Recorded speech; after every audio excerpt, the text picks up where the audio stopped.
Você sabia que ler clássicos da literatura pode ajudar demais a entender a subjetividade humana? Esse vídeo vai ser para você que é profissional da psicologia e tá procurando alguma coisa para ler e quer algo que te ajude a entender mais a subjetividade dos teus pacientes, mas também é para você que não é da psicologia, mas que gosta de entender sobre a psique, né? Sobre a alma humana, vamos colocar dessa forma. Então eu vou fazer algumas indicações aqui de clássicos da literatura, ou seja, livros não feitos por psicólogos que são extremamente psicológicos e te ajudam a entender como funciona a complexidade da subjetividade dos indivíduos. Vamos lá? Bom, a primeira indicação que eu quero fazer é de um dos meus autores favoritos. Eu já falei em alguns lugares, acho que foi no Instagram, que eu recomendo demais para todos os profissionais da psicologia, independente de abordagem terapêutica, que leiam literatura russa. Para mim, os russos, eles são diferenciados em escrever sobre subjetividade humana. Dois em específico, que são os mais conhecidos: Fyodor Dostoiévski e Lev Tolstói. Então vai ter indicação dos dois, mas a primeira que eu quero fazer é o livro Crime e Castigo. Esse é um clássico da literatura que conta a história de um jovem chamado Raskolnikov. Desculpa aí se tiver alguém que manja de russo enfim, eu tiver pronunciado errado, mas Raskolnikov é um estudante, né, de direito, se eu não me engano. Ele é empobrecido, ele está passando por dificuldades financeiras e ele comete um assassinato achando que está acima da moral, que ele pode fazer isso porque ele é um indivíduo superior à vítima que ele mata, né? E isso traz uma série de repercussões morais e mentais. Inclusive, essas questões de repercussão moral e mental é uma constante nos livros de Dostoiévski. Então, após o crime, ele é consumido pela culpa, né? Então, ele acha que o que ele fez traz uma série de consequências para a vida dele, psicológicas. Ele começa a ficar muito paranoico. E a narrativa, ela vai acompanhar essa luta interna que ele tem, né, desse eventual arrependimento, e vai explorar temas como redenção, moralidade e a natureza do ser humano. Então, eu acho muito importante você, que é profissional de saúde mental, que quer entender melhor sobre a subjetividade humana, ler Crime e Castigo. É um livro denso, mas ao mesmo tempo gostoso de ler, não é pesado, como a maioria dos livros de Dostoiévski. Não são livros pesados, só são muito detalhados, né? Muito densos, no sentido de muita informação. E como a maioria dos nomes são em russo, né? Todos os nomes, na verdade, são em russo. Os personagens, às vezes, você tem que fazer esse trabalho mental de lembrar o nome dos personagens. Mas tirando isso, fantástico, e é a primeira indicação. A segunda indicação é um livro brasileiro, tá? Eu li esse livro, na verdade, eu acho que todos os livros brasileiros que eu vou indicar eu li na minha época de ensino médio, quando eu estava me preparando para o vestibular. Aqui na Paraíba existia o PSS, Processo Seletivo Seriado. E aí a gente tinha, na parte de literatura, algumas indicações de leitura para serem feitas. Quase todos que eu vou indicar estavam dentro dessas indicações de leitura. E eu vou começar com um clássico livro do Machado de Assis, Memórias Póstumas de Brás Cubas. Esse livro é muito interessante porque é uma memória póstuma, ou seja, em outras palavras, é um livro que é narrado pelo autor defunto. Então você vai ler um cara que já morreu falando sobre a vida dele, né? É um romance que também é uma crítica mordaz à sociedade brasileira do século XIX. Machado de Assis é importante não só para entender a complexidade da subjetividade humana, mas para entender também como era a formação do Brasil no início do século XX, final do século XIX, né? Enfim, principalmente ali no Rio de Janeiro, como Machado de Assis era carioca, né? Ele escreve muito sobre a sociedade carioca e, cara, vale muito a pena você ler para entender o processo de formação cultural do nosso país. Então, Brás Cubas, ele narra a sua vida de forma muito irônica e de forma muito cínica também. Ele vai revelando suas aventuras amorosas, suas ambições, suas desilusões. Então a obra, ela explora muito temas como egoísmo, vaidade, futilidade e também brevidade da vida. Vale muito a pena você ler para entender todas essas nuances. A terceira obra é uma obra também brasileira, tá? E também ambientada no Rio de Janeiro. Muitas obras, né, da literatura brasileira são ambientadas ou no Rio de Janeiro ou no Nordeste do Brasil, né? Mas a obra que eu vou indicar agora é o famoso clássico de Aloysio de Azevedo, O Cortiço. Justamente é um cortiço que fica na cidade do Rio de Janeiro. Então o livro retrata a vida desses moradores que moravam nesse cortiço, né? Bom, não sei se você já ouviu falar, mas pessoas que moravam no cortiço eram pessoas muito pobres. Então tem toda essa conjuntura habitacional, né? De como as relações humanas aconteciam nesse conjunto habitacional. E aí fala sobre João Romão, que é um proprietário bastante ganancioso, e Bertoleza, sua escrava, que se torna depois sua amante, né? E são personagens centrais. E a narrativa ela vai abordar tanto questões sociais como questões raciais e econômicas também, destacando a exploração e a degradação humana, né? Como que nós, às vezes, somos extremamente egoístas, extremamente ambiciosos. Então vale a pena também você conhecer essa obra. Falando agora da obra de um outro russo, o Lev Tolstói, eu vou reforçar. Dificilmente você não vai ver algo sobre a subjetividade humana na literatura russa, em especial em Dostoiévski e Tolstói. Então eu já expando a indicação de qualquer obra desses dois autores. Eu acho que vai valer a pena. Mas a que eu vou indicar poderia ser Guerra e Paz, poderia ser Ana Karenina. Eu vou indicar A Morte de Ivan Ilitch. Esse foi talvez um dos livros que mais impactou a minha vida, de verdade, sem exagero nenhum. Porque fala sobre um homem normal, comum, Ivan Ilitch, que era um funcionário público lá na Rússia e que vivia uma vida muito superficial e conformista. Ele só ia vivendo no automático, sabe? Existem muitas pessoas que vivem assim no automático.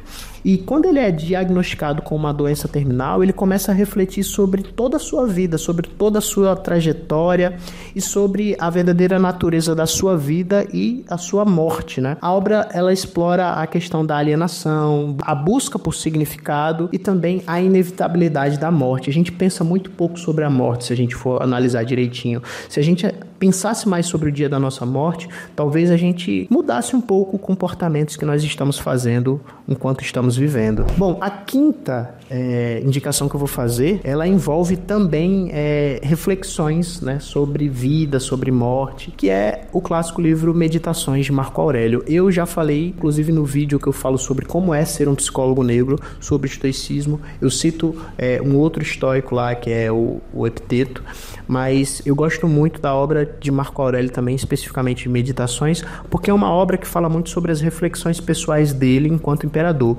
Se você for parar para pensar, existem pouquíssimas obras que resistiram ao tempo de pessoas falando sobre si mesmas em uma situação de tanta proeminência como ser imperador no Império Romano, que era o maior império da época, né? Então, foi uma obra que resistiu, né, à passagem do tempo, e nela a gente consegue ver a essência do estoicismo. Marco Aurélio ele vai falar muito sobre questões como virtude, ética, resiliência, controle emocional e a busca pela sabedoria interior. Então, como é de uma perspectiva autobiográfica, eu acho muito interessante para que você entenda um pouco melhor tanto sobre a escola estoica quanto sobre a subjetividade dele e a subjetividade de todos nós. Bom, como você já deve ter notado, eu dou valor a autobiografias, né? Então, eu ainda vou fazer mais duas e uma delas é a sexta indicação, o Diário de Anne Frank. Esse é também um clássico da literatura, infelizmente, né? Porque retrata uma situação extremamente precária, extremamente desumana, né?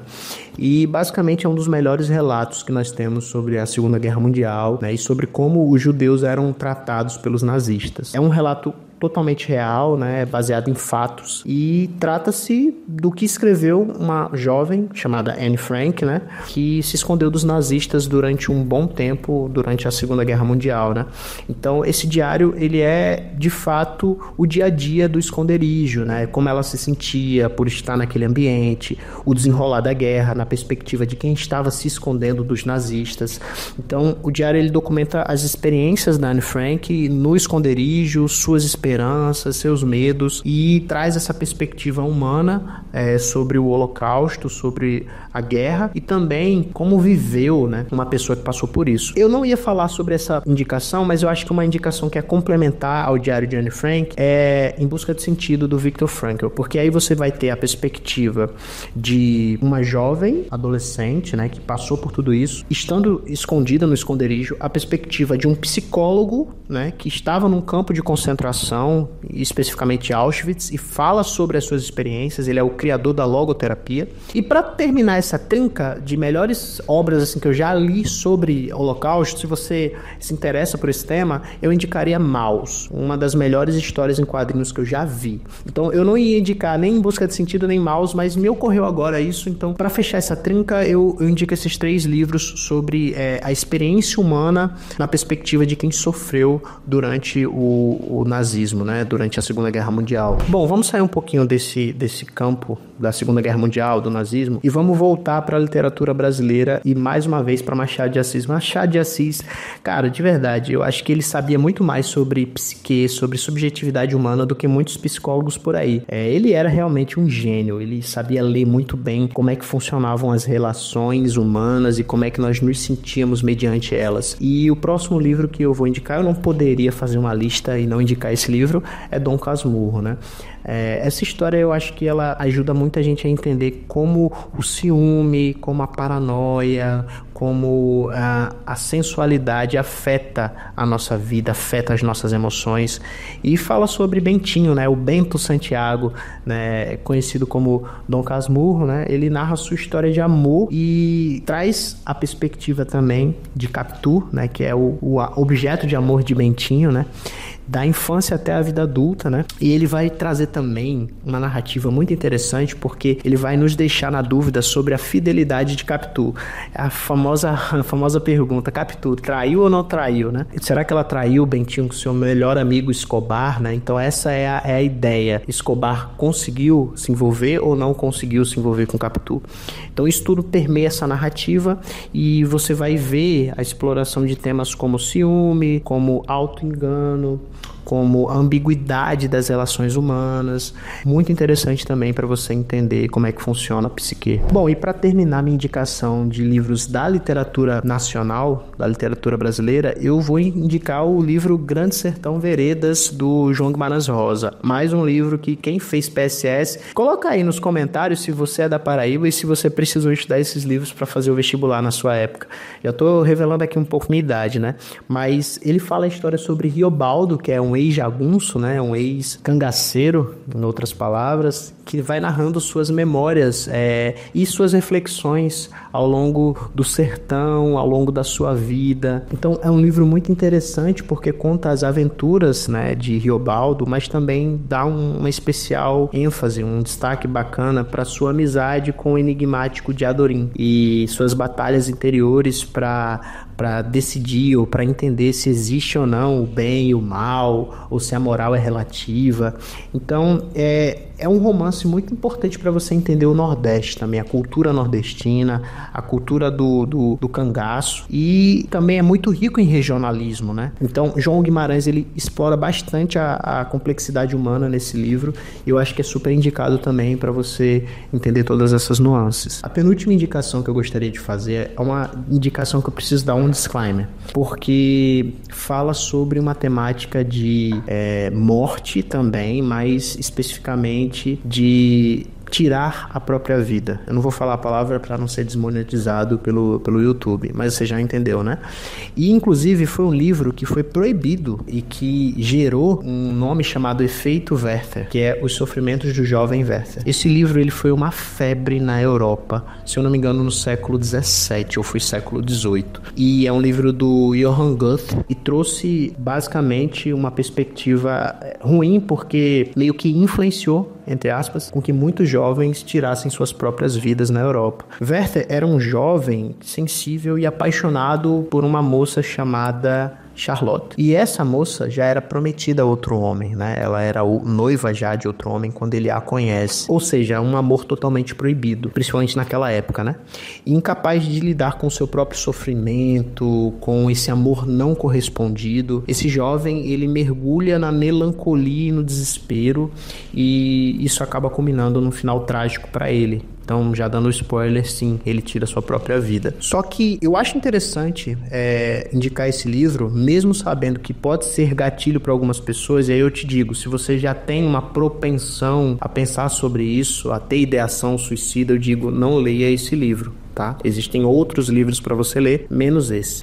Mas eu acho interessante para psicólogos, principalmente, porque o romance ele vai explorar esses sentimentos mais intensos e também questões de impulsividade, de romantização da paixão, né? Principalmente presente na juventude. Então, se você atende um público jovem, eu acho que esse livro vai te ajudar muito a entender muitas questões que permeiam a mente de um jovem que acha que vai se apaixonar por uma pessoa e ela vai ser o amor da vida dela e nunca mais vai se apaixonar novamente por outra pessoa. Bom, a minha última indicação é um livro que eu tenho um carinho muito especial por ele, é um livro que também mudou muito a minha vida, até porque eu sou cristão, né? Que é o livro Confissões de Santo Agostinho.